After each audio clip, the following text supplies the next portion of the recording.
স্বামী বিবেকানন্দ স্কলারশিপের পাশাপাশি মাধ্যমিক উচ্চ মাধ্যমিক পাশ করার পর যে সকল ছাত্রছাত্রীরা স্বামী বিবেকানন্দ স্কলারশিপ পাচ্ছে না, কিন্তু তাদের একটা স্কলারশিপের প্রয়োজন, তাদের জন্য কিন্তু এবছর পুরনো একটা স্কলারশিপকেই নাম পরিবর্তন করে কিন্তু নিয়ে আসা হয়েছে, যার নাম হচ্ছে West Bengal chief minister scholarship, যেটা বিগত বছরগুলোতে নবান্ন স্কলারশিপ নামে বিখ্যাত ছিল।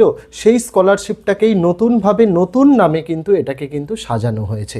আজ জানাবো এই স্কলারশিপে কারা আবেদন করতে পারবে, কি ক্রাইটেরিয়া রয়েছে, কি কি ডকুমেন্টস লাগবে, পাশাপাশি কত টাকা স্কলারশিপ দেওয়া হবে, অনলাইনে কিভাবে আবেদন, কোথায় গিয়ে আবেদন, বিস্তারিত জানাবো। তাই ভিডিওটি অবশ্যই সম্পূর্ণ দেখার অনুরোধ রইল। পাশাপাশি আমরা আমাদের চ্যানেলের মাধ্যমে কিন্তু ক্লাস 6 থেকে ক্লাস 12 পর্যন্ত আমরা কিন্তু সকল বিষয়ের প্রশ্ন উত্তর, সাজেশান, উত্তরসহ নোটস, পিডিএফ সমস্ত কিছু দিয়ে থাকি।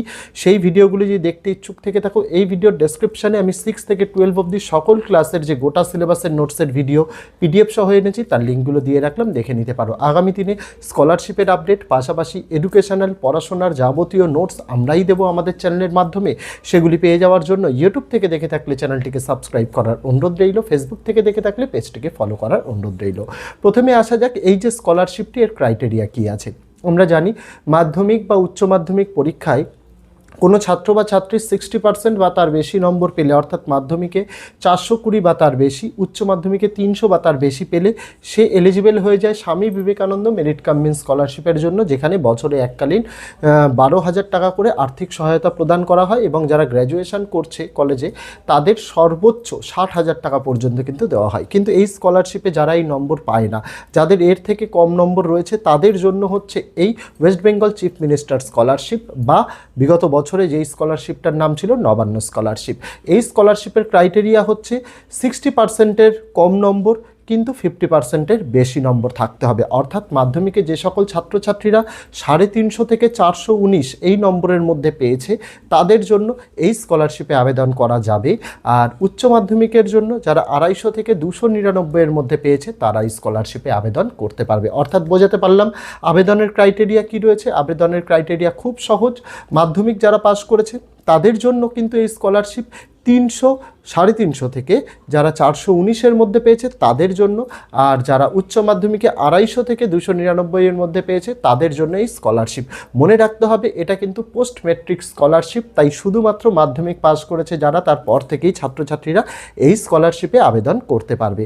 পাশাপাশি বিগত বছর যারা মাধ্যমিক দিয়ে ক্লাস 11-এ নবান্ন স্কলারশিপে আবেদন করে আবেদনের মূল্য পেয়ে গেছিলো বা স্কলারশিপ অ্যামাউন্ট পেয়ে গেছিলো, তারা এবছর চাইলে কিন্তু রিনিউয়ালও করতে পারে। শর্তই আবারও একটা, তাদের 50%-এর বেশি নম্বর, 60%-এর কম নম্বর থাকতে হবে। 60%-এর বেশি নম্বর থাকলেও রিনিউয়ালের ক্ষেত্রে তারা কিন্তু রিনিউয়াল করতে পারবে। এই হচ্ছে এলিজিবিলিটি ক্রাইটেরিয়া। যারা প্রি মেট্রিক স্কলারশিপের কথা ভাবছে, অর্থাৎ 10-এর নিচে, ক্লাস 10-এর নিচে যারা পড়ে, তাদের জন্য কিন্তু রাজ্যের অন্যান্য স্কলারশিপগুলোও আছে, সেগুলো নিয়ে অন্য ভিডিওতে আমি আলোচনা করব। আসা যাক এলিজিবিলিটি ক্রাইটেরিয়া। তো বললাম কি কি ডকুমেন্টস লাগবে। ডকুমেন্টসের জন্য রেজাল্ট বাধ্যতামূলক, অর্থাৎ মাধ্যমিক এবং উচ্চ মাধ্যমিকের পর যারা অ্যাপ্লাই করতে চাইছে অবশ্যই মাধ্যমিকের রেজাল্ট, উচ্চ মাধ্যমিকের রেজাল্ট তাদের লাগবে। আধার কার্ড তাদের আইডেন্টিটি প্রুফ হিসেবে লাগছে। পাশাপাশি ব্যাংকের পাসবুকের প্রথম পাতার স্ক্যান্ড কপি লাগবে, যেটা অনলাইনে আবেদনের জন্য লাগবে। অবশ্যই সেখানে নিজের নামে অ্যাকাউন্ট থাকতে হবে, কেওয়াইসি আপডেটেড থাকতে হবে এবং ডিবিটি লিঙ্ক থাকতে হবে, কারণ টাকা সরাসরি কিন্তু ডিবিটি লিঙ্কের মাধ্যমেই ব্যাংকের অ্যাকাউন্টে যাবে। তাই অবশ্যই ডিবিটি লিঙ্ক করা অ্যাকাউন্টই কিন্তু দিতে হবে এবং সেটি অবশ্যই নিজের নামে কিন্তু থাকতে হবে।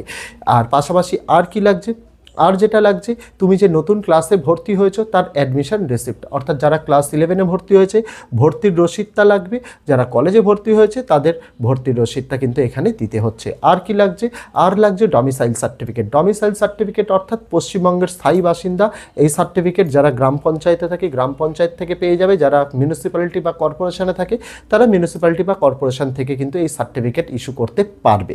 পাশাপাশি আর লাগবে সবথেকে main important income certificate. Income certificate কিন্তু অবশ্যই ইনকাম 1,20,000 টাকার বছরে কম থাকতে হবে।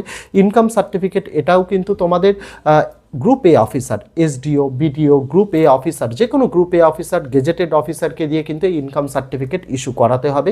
ইনকাম সার্টিফিকেটও কিন্তু অনলাইন আবেদনের জন্য কিন্তু গুরুত্বপূর্ণ। পাশাপাশি আরও একটা যেটা লাগবে, রিকমেন্ডেশন লেটার। অবশ্যই তোমার এলাকার যিনি এমপি রয়েছেন বা এমএলএ রয়েছেন তার একটা রিকমেন্ডেশন লেটার, তাকে গিয়ে বললেই হবে যে আমি ওয়েস্ট বেঙ্গল চিফ মিনিস্টার স্কলারশিপে আবেদন করতে চাই। তিনি তার প্যাডে একটা রিকমেন্ডেশন লেটার লিখে দেবেন তোমার নামে, যেটাও কিন্তু অবশ্যই আবেদনের জন্য কিন্তু গুরুত্বপূর্ণ নথি। তাহলে যে যে ডকুমেন্টসগুলো তোমাদের রাখতে হচ্ছে, আধার কার্ড স্ক্যান করে আপলোড করতে হবে, ব্যাংকের পাসবুক, ডিবিটি লিঙ্ক করা পাসবুকের প্রথম পৃষ্ঠা স্ক্যান করে আপলোড করতে হবে, মাধ্যমিক বা উচ্চ মাধ্যমিক যে পরীক্ষা দিয়েছো তার মার্কশিটের স্ক্যান কপি আপলোড করতে হচ্ছে, ডমিসাইল সার্টিফিকেট যেটা বললাম, যারা গ্রাম পঞ্চায়েত থাকে গ্রাম পঞ্চায়েত থেকে ইস্যু করাতে হবে, যারা কর্পোরেশন বা মিউনিসিপ্যালিটিতে থাকে তারা সেখান থেকে ইস্যু করাতে পারবে, মিউনিসিপ্যাল কর্পোরেশনের চেয়ারম্যানের কাছ থেকে, যারা গ্রাম পঞ্চায়েতে থাকে গ্রাম পঞ্চায়েতের প্রধানের কাছ থেকে এগুলো ইস্যু করতে পারবে। ইনকাম সার্টিফিকেট বাৎসরিক 1,20,000 টাকার কম হতে হবে এবং সেটা অবশ্যই এসডিও, বিডিও বা যে কোনো গ্রুপে অফিসার, গেজেটেড অফিসারকে দিয়ে কিন্তু লিখিয়ে আনতে হবে বাৎসরিক ইনকাম 1,20,000 টাকার কম। আর যেটা লাগছে এমএলএ বা এমপি রিকমেন্ডেশন লেটার, তোমাদের নিজস্ব এলাকার এমএলএ বা এমপির কাছে গিয়ে একটা রিকমেন্ডেশন লেটার গিয়ে বলতে হবে যে আমি ওয়েস্ট বেঙ্গল চিফ মিনিস্টার স্কলারশিপে আবেদন করতে চাই, সেটার জন্য তিনি কিন্তু লিখে দেবেন, সেটা লাগবে। আর যেটা লাগবে তোমাদের 1 copy colour size passport size photo, যেটাকেও স্ক্যান করে আপলোড করতে হবে, আর একটা সাদা কাগজে নীল বা কালো পেন দিয়ে সিগনেচার, সেটাও কিন্তু আপলোড করতে হবে। এই ডকুমেন্টসগুলো তোমাদের কিন্তু লাগবে। পাশাপাশি এবার বলি তোমাদের আবেদনের জন্য কি করতে হবে। আবেদনের জন্য যে কোনো সাইবার ক্যাফে বা তথ্য মিথ্য কেন্দ্র বা বাংলা সহায়তা কেন্দ্র যেগুলো রয়েছে সেখানে গিয়ে বললেই হবে যে আমি ওয়েস্ট বেঙ্গল চিফ মিনিস্টার স্কলারশিপে আবেদন করতে চাই। তারা ওয়েস্ট বেঙ্গল চিফ মিনিস্টার স্কলারশিপে আবেদনের জন্য ওয়েস্ট বেঙ্গল চিফ মিনিস্টারের যে অফিসিয়াল পোর্টাল রয়েছে সেখান থেকেই এটা আবেদন করতে হয়, সেখান থেকে অনলাইনে আবেদন করা যাবে। সারা বছর ধরে আবেদন চলে, তাই অবশ্যই যে যত তাড়াতাড়ি সম্ভব এই আবেদন করে ফেলতে পারো।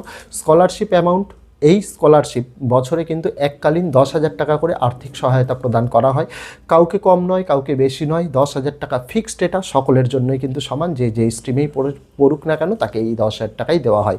তোমরা যখন অ্যাপ্লাই করবে, অ্যাপ্লাই করার পর তোমাদের অ্যাপ্লিকেশন আইডি বেরাবে, যেটার দ্বারা তুমি ভবিষ্যতে ওই ওয়েবসাইটে গিয়েই অ্যাপ্লিকেশন স্ট্যাটাস চেক করে দেখতে পারো। সেখানে স্কলারশিপ অ্যামাউন্ট ডিসবার্স লেখা থাকলেই বুঝতে হবে আগামী 15 থেকে 20 দিনের মধ্যে তোমার ডিবিটি লিঙ্ক করা ব্যাঙ্ক অ্যাকাউন্টে তোমার এই স্কলারশিপের টাকা কিন্তু চলে আসবে।